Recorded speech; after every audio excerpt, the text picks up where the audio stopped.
Russia ইউক্রেনের মধ্যে চলমান যুদ্ধ বন্ধে যুক্তরাষ্ট্রের ফ্লোরিডায় বৈঠক করেছেন যুক্তরাষ্ট্র ও ইউক্রেনের কর্মকর্তারা। ধারণা করা হচ্ছে এর মাধ্যমে বাস্তবায়ন করা সম্ভব হবে ইউক্রেন নিয়ে প্রস্তাবিত মার্কিন শান্তি পরিকল্পনা।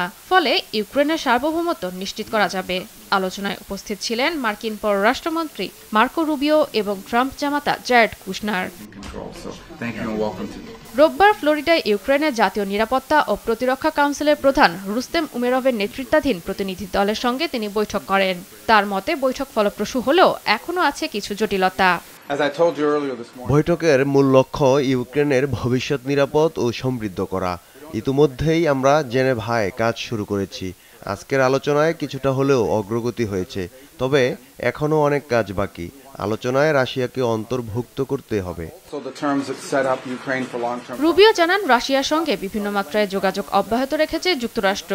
আয়োজিত বৈঠকটি মার্কিন বিশেষ দূত স্টিভ উইটকফের সঙ্গে রুশ প্রেসিডেন্ট ভ্লাদিমির পুতিনের পূর্ব পরিকল্পিত সাক্ষাতের ভিত্তি তৈরি করেছে, যার মূল আলোচ্য বিষয় হবে রাশিয়া নিয়ন্ত্রণাধীন দনবাস ও ক্রিমিয়া অঞ্চল।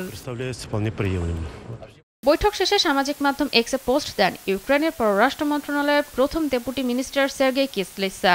জানান, উভয় দেশের মধ্যে আলোচনা ভালোভাবে শুরু হয়েছে, যা ইতিবাচক সম্ভাবনা তৈরি করেছে।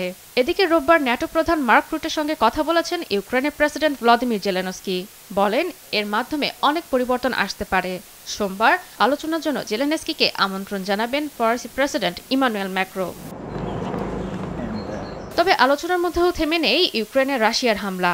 শনিবার রাতে ইউক্রেনের রাজধানী কিয়েভের আশেপাশে এলাকার চালানো হামলায় বিদ্যুৎ বিচ্ছিন্ন হয়েছে অন্তত 4 লাখ ঘরবাড়ি। জয়া সরকার, নিউজ ডেস্ক, দেশ টিভি।